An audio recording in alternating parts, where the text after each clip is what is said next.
For Global Business Update, Michael Wilson joins us now from Cape Town, South Africa. Good morning, Michael. Morning. I was wondering how to put this to you. I think what we're looking at is maybe the market's actually looking at a bit of China recovery. They like what they saw in the PMI private survey, which I mentioned yesterday.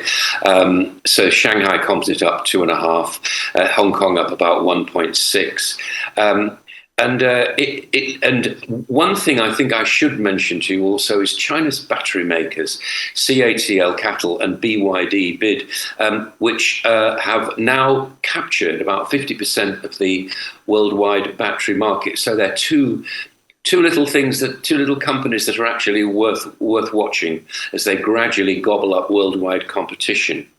I spoke also yesterday about the Ant Group, Jack Ma, and his wish to refinance the company. It does look as though China has slightly relaxed its regulatory feel over that, and therefore stocks quoted on Wall Street, China stocks like Alibaba, for example, which have actually approved that and felt as though maybe there's something happening in the Chinese economy at last, a reversal of the anti-COVID policy, maybe a slight lack of, or a slight weakening, perhaps, a slight approval rating for tech companies in the way that they're approached through their regulatory authorities.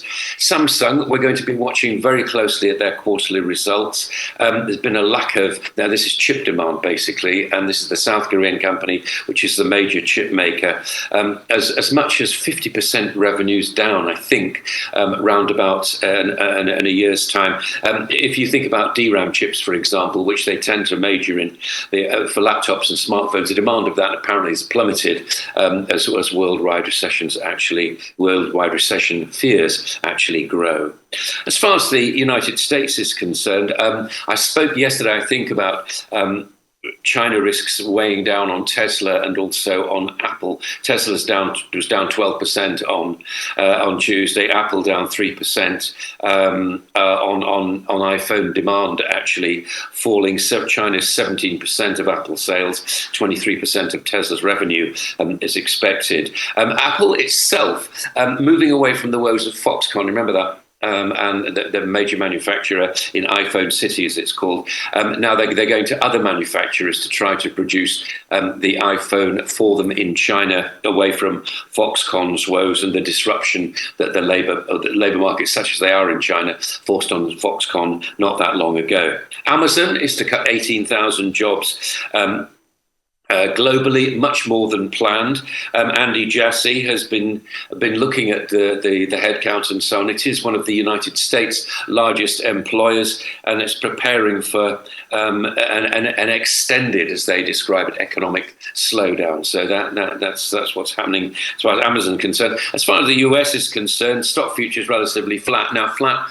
I'll come on to the Fed minutes in just a second, but they're basically flat, one, because of those, and secondly, because they don't want to expose themselves before the all-important jobs figures on Friday. But the Fed minutes last night actually was saying nothing that we don't know, but just stress that higher rates will be necessary for longer to get inflation down. And this is the most important phrase, I think, until there is a sustained downward path to 2%. So it doesn't necessarily have to get to 2%, but it does need to be inflation in the economy does need to be showing that it's approaching at 2%, which of course is the Fed's target, much like the ECB and the Bank of England in the UK. Now, the EU has fined Meta $400. Now, again, not a massive amount in Meta's universe. However, what's important about this is the EU really clamping down on the use of data, and it's being seen as a huge blow to future profits as far as Meta and companies like it's concerned, because customers must now be asked whether or not they want their data to be used for where ads ought to be targeted, and that being a major part of social network and online revenue, particularly in a company like Meta, it's felt to be quite threatening towards their future income. Again, the fine itself is not that much, it's just the extended play on that. As far as the UK is concerned, the Prime Minister Rishi Sunak has been mentioning some key points ahead of the election. Now, that's not for a couple of years' time. However, what he's pledging is increasing UK growth. He's also attempting to, it's going to reduce public debt and halve inflation. Now, all these figures basically probably would happen in any case. I mean, it may need some prompting by government to do this. But one of the main things is he's going to try to reform the National Health Service. Well, as I think, as cynics would say, good luck with that. The waiting lists are absolutely horrendous. And really, somebody was looking around in one of the A&E departments yesterday, according to press reports this morning, and said it was actually quite sad, particularly in the paediatric department, to see mothers and newly born babies actually lying on the floor waiting for treatment. However, as far as strikes are concerned, Sunak's going to be dealing with that, and he wants to push through a law under which bosses can sack workers and also sue unions for lost work. Again, as we cynics would say, good luck with that, but that's what he's trying to push through right now. And as far as the UK is concerned, Goldman Sachs have come out with their most recent figures. They think there's going to be a 1.2% contraction in the UK economy. And in actual fact, that doesn't put it that much above Russia, which is facing, with all the sanctions and all the rest of it, facing a 1.3% sharp fall in a sharp fall in economic activity, particularly happening in the UK because, as I've said, rising cost of living, and that's actually weighing on business activity. And finally, gas and oil prices have sunk a bit further. Been two things here: worries about global demand and also unseasonable warm weather throughout Europe. As far as I can give you some figures as far as winter's concerned. Give you some figures from the Dutch benchmark, the figure which fell more than 10% yesterday, and Brent was down about 5.2% yesterday. So, contrary to what everybody had thought would happen, it looks like, for the moment at least, oil and gas prices are slightly cheaper. That is the global view this morning. Right. Most of the things Rishi Sunak said yesterday, are they realistic? Cut the NHS wage, that means more investment. Where is it going to get the money from? Half inflation, where cost of living is at an all-time high, and he's still increasing taxes. Well, I mean, these are not just politicians talking as usual. It is politicians talking. I would not be sending more money to the NHS if I were a politician. I know that it looks good, but the fact that what they have to concentrate on is not the input of money into the NHS, but it's the output of services. That is the most crucial thing. And that's going to take a long time to try to solve, because we've been used to having health services for free in this country since 1947. That is clearly unsustainable. Those that afford to pay should pay. I have no qualms about saying that. Politicians don't want to say that right now because they're very worried about the way that might work. As far as the UK recession is concerned, I think it's entirely likely. I mean, the Sunak has got these kind of targets about inflation. Inflation is going to fall in any case. Doesn't mean to say that things are going to be cheaper. It means that the rise in prices measured by year on year will fall, simply because that's the way things rises. Prices do not keep rising constantly forever. The rate of the rise of increases will fall. That's what the inflation and people are saying right now, looking at bits of his speech and say, look, that's going to happen in any case. Public debt will be slightly more tricky, but certainly reforming the NHS is really not going to happen. It certainly won't happen in my lifetime. I'd be very surprised if it happens in Sunak's lifetime as well. All right. Thank you, Michael. Now, just looking at Amazon and axing 18,000 jobs, tough times ahead for the tech ecosystem. In November, Meta announced a 13% cut in the workforce. Just recently, Elon Musk for Twitter had said about half of the workforce where he would have to let them go. And there are a number of reasons behind this downturn, and of course the impact. Already IMF has projected a third of the world's economy being in recession. Very down, it's not looking good economically, is it?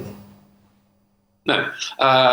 I don't know the ins and outs of Amazon's employment policies, nor of Meta's, nor of Twitter's, nor of what Elon Musk actually wants out of Tesla, and all the rest of it. I have no idea what. But basically, all those are pointing towards a slowdown in consumer spending. I mean, that's the bottom line, and the lowering of household incomes, and that's why they're laying off staff. Now, whether that'll work or not, I don't know. But Amazon particularly, I mean, that's a big hit for the United States, big hit for this for the UK as well, but a big hit for the United States. It's one of the largest employers in the country. But all that is showing, I mean, again, I don't know the ins and outs of their employment policy, but what I would say from the outside seems to me to say exactly that 2023 is going to be a very tough year. Isn't to say that 2024 is necessarily going to get better. It may do. And then, of course, they'll have to re-recruit the box packers at Amazon.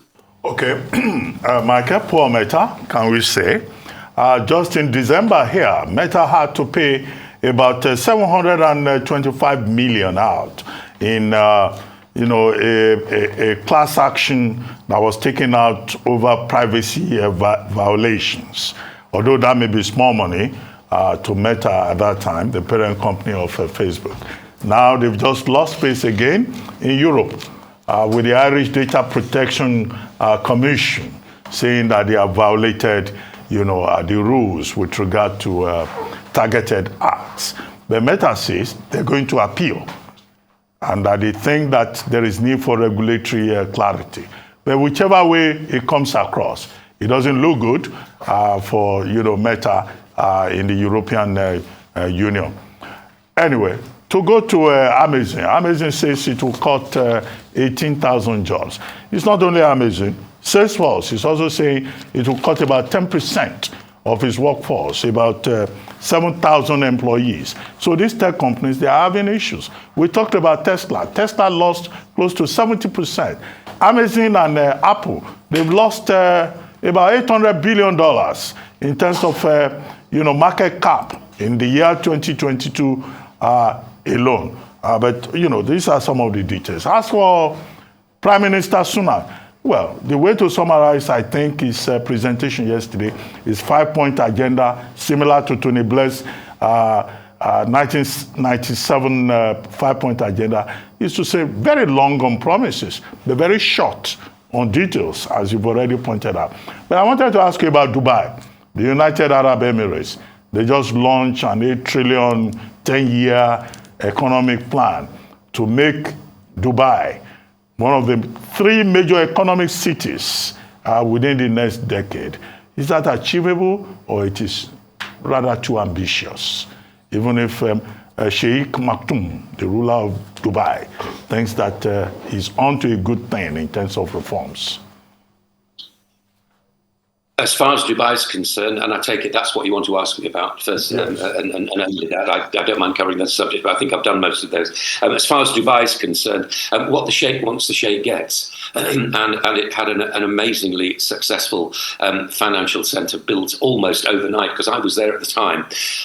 Dubai is one of those kind of states that really needs, although opinion differs about this, what they're very interested in is becoming a financial centre in the same way that Mauritius probably will become a big financial centre as far as Africa is concerned as well. It's all this, because there is that amount of money behind it, that they will do that, and they will hire the best from around the world. They hired, I remember in my brief time there, they hired the boss of the London Metal Exchange, the then boss of the London Metal Exchange, to hire, to shape what they were doing as far as their new financial centre is concerned. So yeah, absolutely. Of course it will happen, and it's a very important hub. One of the best airlines as far as a passenger is concerned, which I am. I think actually operates out of there, and I think that, as I say, what the Sheikh wants, the Sheikh gets, because there is an almost unlimited amount of money that will cause it to happen there. Now, whether that means that will be better financial services, more regulated financial services, I simply don't know. But they will take their model from the best in the world, because they can cherry pick, and that's exactly what they will do. Well, maybe they will even get more tourists now that the Sheikh has removed the 30% tax on alcohol. to boost tourism. Thank you very much, Michael. Now for business updates across the African continent, Rotus Odiri joins us. Good morning, Rotus. Good morning, Doctor. Good morning, Ayo. Good morning, Rufai. Good morning to all our viewers out there. You folks you jumped into the budget, so I guess getting a little more in there. By the way, I ran into Amola Esore out in the lobby, so I'm looking forward to him talking about his plans for getting us out of debt and raising our revenues, because there's a lot to discuss. But the Finance Minister, I first want to applaud Finance Minister Zainab Ahmed for recognizing female journalists at her press conference. This thing wherever we gather as journalists and the organization calling us together says, gentlemen of the press, it's been driving me crazy. So to actually hear her address this, let's first start off with that. Let's start off with that. So ladies and gentlemen, I welcome you, join the DG budget to welcome you. But permit me to say I welcome the ladies and gentlemen of the press as well, even though I'm told that there are only gentlemen in the press, but we're querying that. It's members of the press or ladies and gentlemen of the press. So thank you, Minister, for using your platform to address that, because there are women in the press. Anyway, let's get to the budget. All right. So now you're very welcome, Ayo. So you might have to box the So what will you say about the legal profession, where even female judges are referred to as His Lordship? Doctor, they need to change it. It's not correct. And the Nigerian Constitution. They should change all that. Uses only he. Imagine. Not, Doctor, fight this fight for us. Fight it for all of us. One step by Zainab Ahmed, and then further steps. Yeah, from there we can go. Yeah. All right. So then she talks about, and this is welcome. I have to, differ with her on something now. She talked about the fact that Nigeria can no longer be described as a mono economy. Let's take a listen to that with the extra revenues. And also to just point out that the oil and gas sector contribution as at the third quarter of 2023 was just 5.66%. Again, this is to further emphasize that the Nigerian economy is truly, truly diversified. We can no longer be termed as a mono economy. It is the non-oil sector of the economy that is running this country on non-oil revenues. It's a shame I didn't get this extra clip. She actually said after that the sectors of the economy that are dragging Nigeria down are oil and gas and mining. I wonder what Minister Adebite would feel about that. Serena said that. But if we take a look at the contributions, sectoral contributions, right? So this is what she was saying, and we know this: oil contributing in Q3 2022 5.66, non-oil 94.34. However, we all went through the numbers from the Bureau of Statistics on the foreign trade in goods, yes? And we looked at the fact that oil exports, I think the total trade was about 11.9 trillion or so. Exports was 5.9. Crude oil made up 78% of our exports, 78%, 4.6 trillion. So yes, we're not a mono economy, but the issue is the revenues. Nigeria is still disproportionately dependent on exports as far as what crude oil makes up. Now let's get into the revenue performance from last year, because to know where you're going, you have to know where you're coming from. Total revenue was 6.5 trillion, and it made up 87%. It did hit 87% of its target. Federal government's, this was really alarming. The second line there, federal government's share of oil revenue was only 586 billion. Jesus. 35% of its target. So that was, I think Ayo mentioned this earlier, crude oil theft and the likes. Now, non-oil did pretty well. Look at that, 2.09 trillion, 123% exceeded its target. Company income tax, 158 exceeded, 1.08 trillion, VAT, 124, even customs, 102. So we did well on that point. Now, next up, though, as far as expenditure, because we always have a trouble meeting up with revenue, but then expenditure, we just blow things out of the water. Look at the expenditure, 12.87 trillion. This is for 2022 through November. Look at recurrent expenditure, 10.2 trillion. Personnel costs, just for ministries, departments, and agencies, 3.2 trillion. If you add pensions and add government-owned enterprises, your personnel cost is 4 trillion naira. 4 trillion. That's through November. Your now debt service, the 5.2. Now remember what we talked about debt service. I think you already mentioned it. 80%, basically 80% of your revenue. Look at capital expenditure. Capital expenditure underperformed by almost 60%. So it was only 1.8 trillion from January through November of last year, as far as budget performance, to what we got our capital expenditure, which shows you the extent to which our debts and other expenses are impacting the ability to build roads, bridges, and so on. People say we are doing infrastructure. We are spending on infrastructure. We're not spending on infrastructure. The numbers are there. The numbers are there. Numbers don't lie. All right. What else we got? You should the money to pay salary. that is what it's good. So 80% debt to service revenue. 80.6. Then we keep going. Now, this is the thing here. These are the estimates as far as revenue. Now, keep this in mind.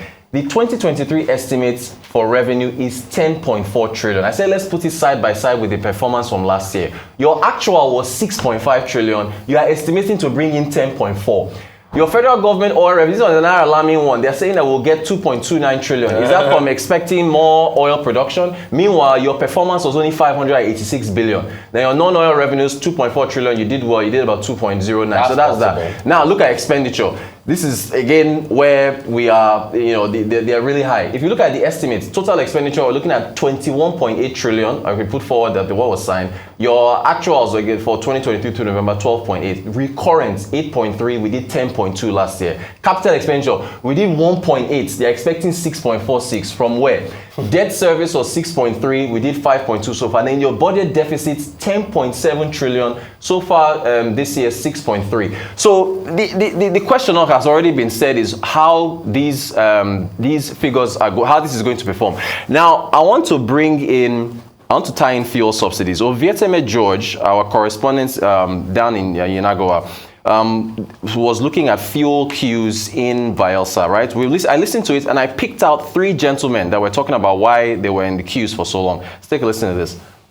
Sometimes we have to buy 400, 500, which is very bad. We don't have that kind of money to spend. I buy it because here is more cheaper. Other places they are selling 350, 400. I decided to come and suffer here because the fuel here is cheaper. Other places are selling 450, 500. Nigerians still want cheap fuel. With everything we have said, the amount of water we've drunk to replace how much energy we spend talking on this program about how fuel subsidies still need to go, Nigerians still want cheap fuel. Those are examples of individuals who went to go and line up where it would take them hours to get fuel, as opposed to paying what is, if you include the foreign exchange dynamic, 500, 600, 700 naira per liter for fuel. Now get this, in the budget, the amount of allocation for subsidy is 3.3 trillion. That is only up until June. And if it is removed in June, which, by the way, is literally 30 days after the new government is sworn in, 2023.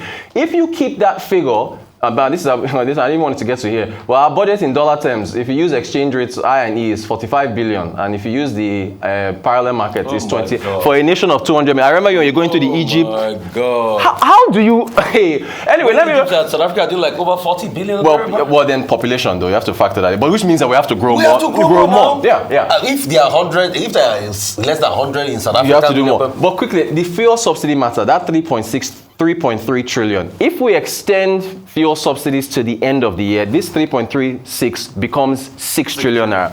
But how do you remove it? You can't. Finally, I have to push back on taxes. I heard what you all said about the finance bill. And so this is the contradiction here. Revenue is low. Yeah. Tax to GDP is low.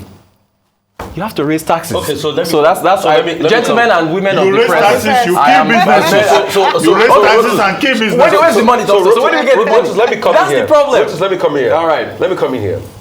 You see, you can only raise taxes when you stimulate the economy. When during COVID, why did you think the British were paying furlough schemes? Okay. Because they wanted to stimulate in such a way that when they will come back and get taxes, it will be there. Yeah. But you're not stimulating the economy. I was talking to some people, manufacturers. The food and beverage sector does about 5% of our workforce in the country, 22% of the manufacturing sector. They barely scrape by. All right. Increasing the taxes will stifle them. Wrote us in a country that with this new finance bill, the tax burden will be about 36% for corporate tax. Okay. it's not competitive because it will stifle them and people will look for alternatives. And let me tell you something, we keep using the garb of we have a big market, we have population and everything. But don't forget, disposable income in that population is even dropping. Remember Bonner Boy taking discussion as regards spending power. Right. So that big population is not even viable with disposable income anymore. So how do you grow revenue? So how do you grow revenue? Yes. Number one, you block loopholes. Implement a Ross or A report. Hang on a minute. Okay. If you implement a Ross or A reports, phase it out over a period of time, you'll be able to get some money. How much are we spending on recurrence? Get that 6 trillion. 6 or more, trillion. Yeah. If you can get recurrent over a period of time down to about 4. No, 8 trillion. So about 4 trillion. Because most of the people too in the civil service, we all know how civil service works. Okay, but where do you put those employees? If you phase them out, where do they go? When you phase them out, what you do is like you reintegrate them. Without spending money? Wait now. It will not be as the long-term cost will not be continual like the short-term cost any longer. If you fire people, unemployment goes up. Hang on a minute. All right. Sorry, it's not practical. I know, it's hard. People in the civil service are not to 4 million. There are not to 4 million people in the civil service. What are you saying? Don't waste saliva on the Oronsaye report. This National Assembly has created even more agencies. Yes, now. And has ignored the Oronsaye report. Okay. The purpose of which is lean government and greater efficiency. Doctor, where did those people that's go? an I issue. need you to answer that question. No, just hold on. What is there Look, not to 4 million people in the I federal was there civil when that service? report was prepared. Yes. I was there in council when that report was being considered. Okay? The whole idea was to merge some of those agencies.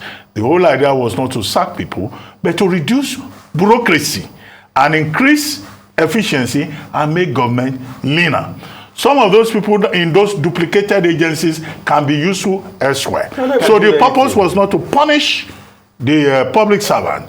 The purpose was to restructure government. Can I just ask a question? We're 4 people here at this table. Let's assume that you and Ayo are in one agency, Mufa and I are in a second agency. So we have 2 agencies. You are saying merge. What happens to me and Mufa? The analogy is not the same. Okay. I mean, you are talking about government that has big scope.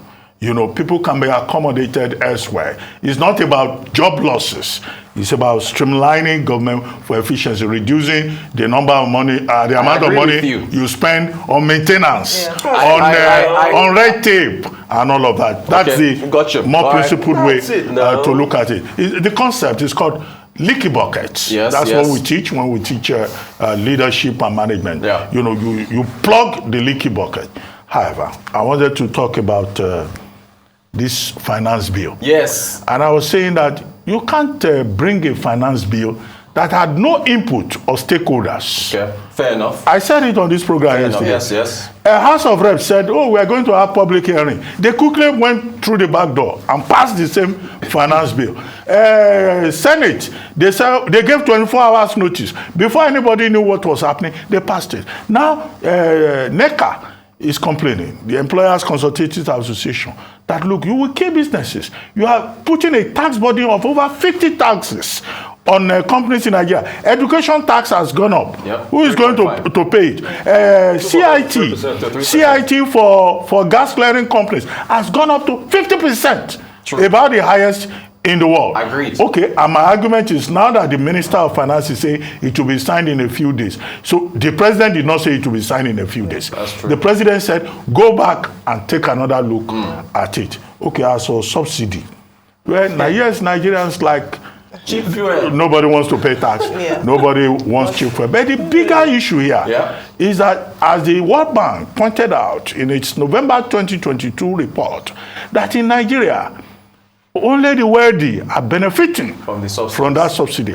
If there are poor people benefiting, only 3% are benefiting. So it's about equity. It's about reorganizing society. So that's why the subsidy has to go. And Zainab Ahmed herself has said before now that if you sustain that subsidy beyond May 29, you will not be able to do any capital project. And you said a 30 days window. It's not 30 days window. My concern is that the new government that takes over is likely to come and say, this subsidy regime, the consequences that President Buhari talked about, those consequences, which we are concerned about those consequences, let us settle down first. This is not Kenya. This is Nigeria. So we face a tough year ahead. So Ore doesn't. Yeah. So he also keep the subsidy. So ask him when he comes on. Absolutely. I Please, just like what Dr. Anufai had mentioned, that I don't know any government that 30 days after you're sworn in, you'd remove subsidy. It will be very difficult because, of course, it's a very unpopular choice at the moment. Very unpopular. But what you're saying, very, very true in terms of a reality and making a case for the removal of subsidy. Yeah. The truth is that the people who are watching us, the Nigerian people who occupied Nigeria when it was removed earlier on, we need to face the realities and perhaps continue having this conversation, because for a number of people, like the gentlemen that were interviewed, it's ignorance for many of them, that the understanding that it's a short-term dissatisfaction for a long-term gain. We have to keep talking about that. Absolutely. All right. Thank you very much, Rotus. Thank you.